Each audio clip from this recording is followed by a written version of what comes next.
Bueno, ustedes plantean unos comentarios muy interesantes que me parece a mí que es muy necesario de tomar en cuenta, especialmente cuando trabajamos en la universidad y que nos permiten reflexionar un poco sobre este tema, precisamente que habló Alex, para qué y por qué evaluar, ¿verdad? Eso resulta fundamental y bueno, y de este video exactamente me gusta utilizarlo por eso, porque es una metáfora, ¿verdad? Del aprendizaje. Hay que ver que este video no es tan antiguo, ¿verdad? Es un video del 2008, una cosa así, ¿verdad? No quiere decir que es una forma antigua de enseñar, sino que está vigente todavía en estas comunidades, especialmente donde hay, ¿verdad? Personas todavía tratando de sobrevivir. Aquí hay varias cosas que resaltar, que ustedes también señalaron, ¿verdad? Que mucho del aprendizaje debe ser vivencial, ¿verdad? Si nosotros queremos tener aprendizajes significativos, ¿verdad? Deben ser parte incluso de nuestra sobrevivencia. Hay una cosa muy interesante que ha sucedido en los contextos educativos y que muchas veces se nos pasa por alto, pero los estudiantes a veces en los sistemas educativos están tratando de sobrevivir, ¿verdad? Ya sea sobrevivir a los docentes, sobrevivir al sistema, sobrevivir incluso a las condiciones familiares, ¿verdad? Entonces, hay que tomar en cuenta eso, que nosotros debemos utilizar eso más, como más bien un recurso, ¿verdad? Y entender que muchos de los contenidos que nosotros estamos trabajando en la universidad no son para el examen, ¿verdad? Son cosas que son necesarias que ellos apliquen para futuro. Entonces, ¿qué es lo que sucede? Ahí es donde nosotros tenemos que pensar si realmente debemos trabajar más sobre las habilidades, ¿verdad? Cognitivas que me permiten mejorar el aprendizaje de esos contenidos, o enfocarme en esos contenidos pensando que con esos contenidos ellos van a desarrollar esas habilidades cognitivas. Y sabemos, al menos con los estudios de ciencia cognitiva, de neurociencias, que hay un proceso, ¿verdad? Un proceso que tenemos que seguir y que incluso estos cerebros de nosotros que aprenden durante toda la vida y que además se desarrollan, incluso, ¿verdad? Terminan desarrollándose hasta 33 años, hasta los 33 años, pues requieren de todo ese tipo de procesos y muchas veces, si nosotros nos enfocamos en contenidos, probablemente estas personas después van a tener muy pocas herramientas para poder desempeñarse en sus puestos de trabajo, ¿verdad? Entonces, creo que es algo que tenemos que ir pensando, ver la educación, ¿verdad? Y la formación como algo a largo plazo. Me parece muy importante que empecemos a ver no solamente a los estudiantes como esos que llegan a la universidad ya formados de secundaria y primaria, sino que es parte de un proceso que empezó, ¿verdad?, años atrás y que además intervienen las cuestiones culturales, ¿verdad? Porque hay mucho conocimiento que tienen esos estudiantes que son propios de esos contextos y que fueron necesarios para sobrevivir a esos contextos, ¿y verdad? Y no solo ver la sobrevivencia como algo negativo, sino como algo necesario para que nosotros podamos aprender. Lo otro que me llamó mucho la atención es, ¿verdad?, el aprendizaje como una forma de adaptarse, ¿verdad? Y cómo la importancia del docente, ¿verdad?, de nosotros, de buscar estrategias que nos permitan mejorar esos aprendizajes en los estudiantes. Ya hemos visto que la docencia y la educación no es un área fácil, ¿verdad? Es un área que requiere mucha reflexión, requiere incluso de mucho conocimiento técnico y metodológico para yo poder tener mejores estrategias para mediar esos contenidos, ¿verdad? Y que en esa mediación yo no solamente le estoy enseñando un concepto o un procedimiento a un estudiante, le estoy enseñando toda una visión de cómo es que se afronta o se resuelve un problema a partir de esos conceptos y esos procedimientos. Y una cosa que ustedes no sé si lograron apreciar en el video, una de las cosas interesantes de la persona que está enseñando es que se pone pues, digamos, en el mismo nivel de la persona a la que le está enseñando, ¿verdad? Y no solamente es a nivel de lenguaje y de gestos, sino que su posición física es directo hacia la cara de esa persona, ¿verdad? De esa niña. Entonces vean que ahí nos están mostrando una cosa muy importante, ¿verdad? Que el aprendizaje hay emociones, hay empatía, hay esa transmisión, ¿verdad? De ver lo importante de esos contenidos y esos aprendizajes para ellos, ¿verdad? Y cómo este encuentro o esta conexión de cara a cara resulta importante, ¿verdad? Nosotros ahorita con, bueno, esto de la pandemia y en algunos casos, en algunas universidades que trabajamos mucho con la virtualidad, pues tenemos que vencer esas barreras, ¿verdad? Porque resulta que nosotros aprendemos mejor viendo. Incluso hay un fenómeno que se le llama este déficit de transferencia, que especialmente se ha estudiado en niños, donde es claro que cuando nosotros aprendemos con una presencia, ¿verdad? Personal de otro sujeto, pues el aprendizaje es más, se consolida mejor que si lo hacemos por estos espacios. Entonces, vea los retos también porque en nuestra educación para futuro va muy enlazada a este uso de tecnologías. Entonces, vean que ser docente implica pensar sobre esas barreras y cómo vencerlas, ¿verdad? Y eso lo podemos hacer a través de esas estrategias. Y esa parte de ponerse en el lugar de otro, entender que la otra persona no tiene el mismo conocimiento que yo tengo, las mismas experiencias y la necesidad de yo poder adaptar mi lenguaje, mi postura, mis intenciones a esas otras personas. Y ahí la comunicación resulta muy importante. Después, otra de las cosas muy interesantes que ustedes señalan, que es que si un aprendizaje es importante para mí y de eso depende mucho lo que yo vaya a hacer al futuro, va a ser mucho más significativo para mí.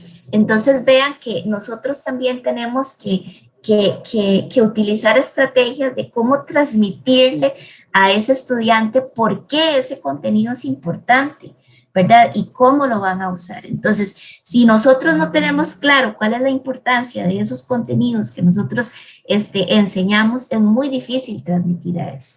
En cambio, este señor, por ejemplo, para él es muy importante que Juliana, su sobrina, pueda aprender cómo hacer o las técnicas que debe utilizar para construir ese puente, porque de eso depende incluso la sobrevivencia de las generaciones futuras.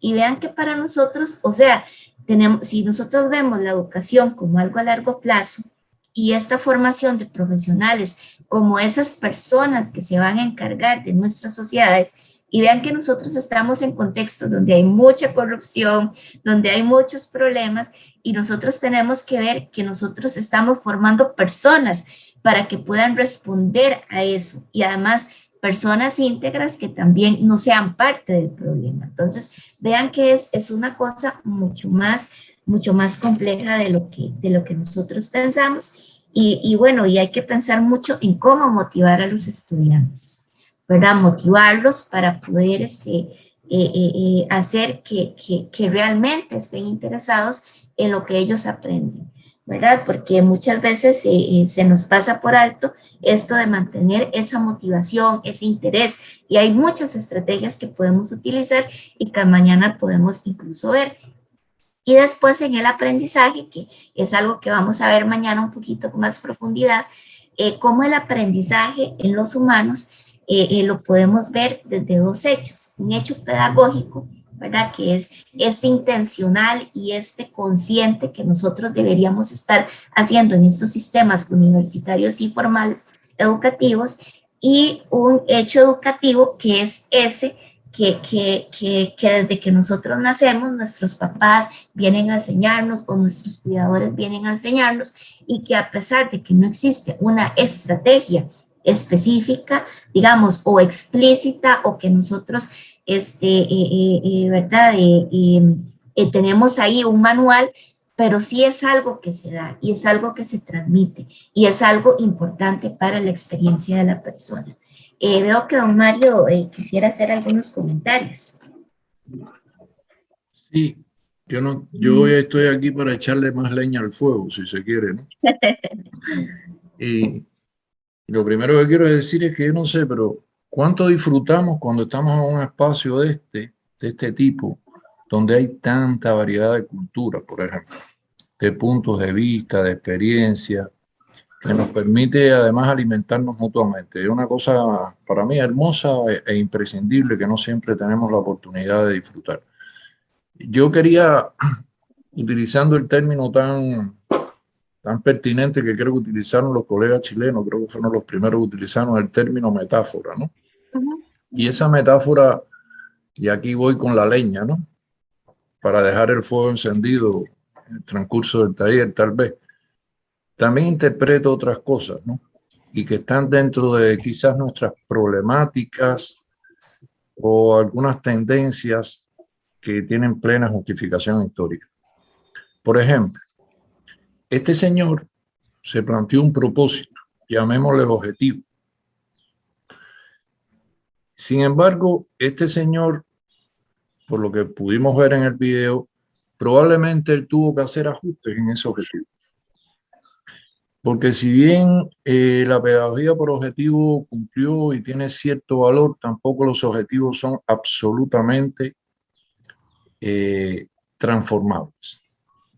O sea, hay que también atemperar, y a veces eso que en algún momento nos trazamos como un objetivo quizás a nivel de unidad, en el transcurso podemos ver que ese objetivo tal vez no se pueda cumplir. O sea, hay un elemento de conductismo que sabemos que es planificación, que es programación, pero también hay una visión distinta desde los nuevos enfoques. O sea, la rigidez de los programas en función de objetivos pedagógicos o de clase, estrictos o rígidos, no conducen generalmente al éxito. Entonces, claro que esto viene por algo más que podemos hacer desde el diagnóstico. Lo otro que veo es que este señor también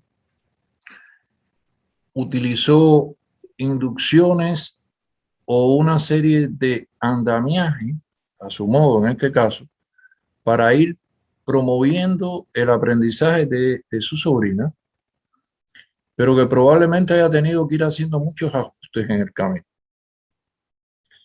Y a la vez estableciéndole desafíos constantemente que el estudiante tenía que, en este caso la sobrina, tenía que resolver. Entonces, esto precisamente, esta metáfora también la podemos llevar a este contexto de nuestras clases, ¿no? Cómo tenemos que justamente ver la manera en que lo hacemos.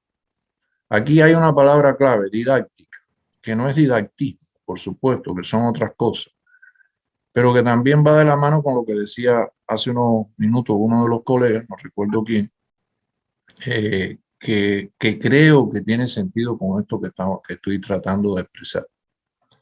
Porque de acuerdo a la manera en que nosotros enseñamos, se supone que vamos a evaluar. Como dijo Santos Guerra, dime cómo evalúas y te diré qué tipo de persona eres y de qué manera enseñas. Entonces, por eso es tan difícil para mí ver esa división entre evaluación, enseñanza, aprendizaje, porque justamente todo forma parte de lo mismo, pero que evidentemente ese modo de proceder, ese andamiaje, esa didáctica tiene que ser pensada a la vez de ser flexible. Entonces, esto nos pone en una situación para mí determinante que todos hemos identificado, y es la necesidad de que nuestros estudiantes aprendan a resolver problemas, que tengan desafíos adecuados a sus posibilidades, y que estemos pensando más que lo logrado, lo que pueden lograr, lo que está en formación, lo que puede ser realmente propósitos fundamentales, como decías tú, estimada Melissa, porque en la virtualidad también la esencialidad de lo que vamos a enseñar es muy importante, quizás más ahora donde los tiempos son más reducidos y hay que hacer incluso adaptaciones curriculares. Entonces, o sea, esto es lo que quería también un poco poner en esa dirección, porque muchas veces decimos, bueno, este es el resultado de aprendizaje, este es el objetivo y voy por ahí y tengo que cumplirlo. Y a lo mejor en el camino me doy cuenta que no es así y tengo que hacer ajustes para esa diversidad de estudiantes que tenemos. Entonces, ese es el comentario, solo es gracias. Muchas gracias, don Mario.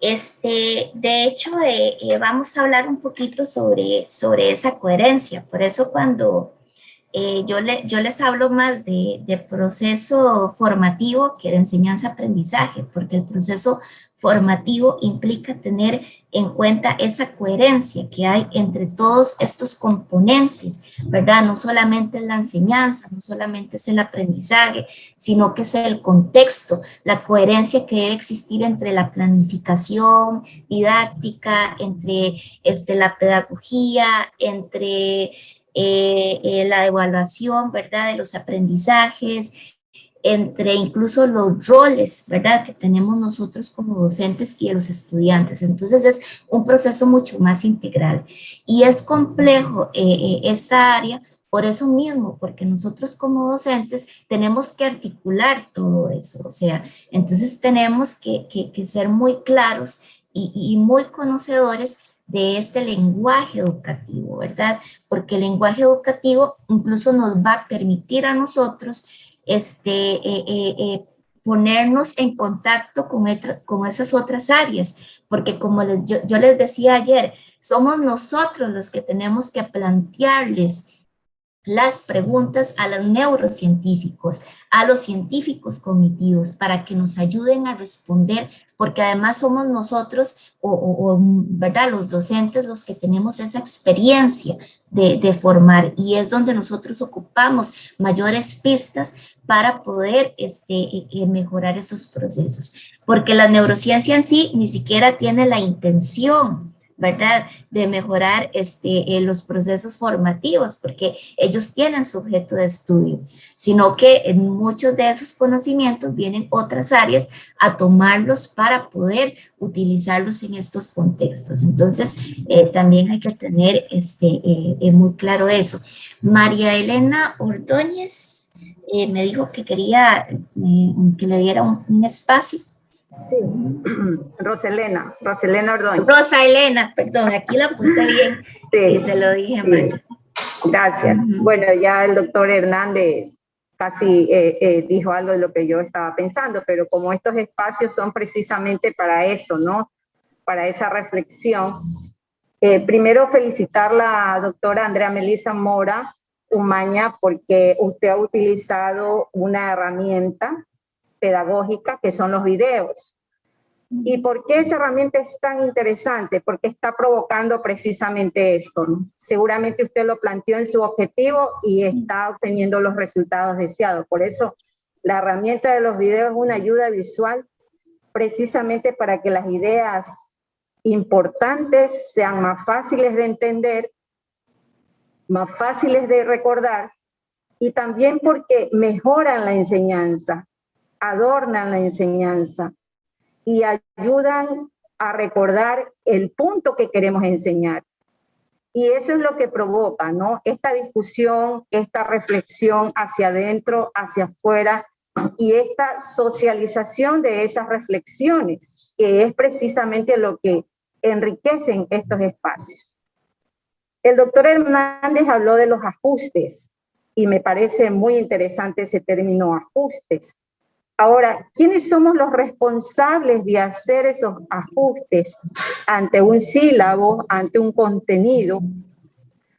Precisamente los docentes, cuando estamos en ese escenario de ese proceso de enseñanza-aprendizaje, nosotros podemos hacer esos ajustes. Entonces, yo me quedo con las ideas de todos los grupos, con las expresiones que usted indicó, doctora, con lo que dijo el doctor Hernández. Me quedo con la siguiente reflexión. La línea rectora educativa del maestro no es el contenido programático solamente. sino también las emociones de los educandos. ¿Por qué razón? Porque cada pregunta que surge desde los estudiantes va a representar giros que el docente, ¿qué tiene que hacer? Tiene que maniobrar. ¿Para qué?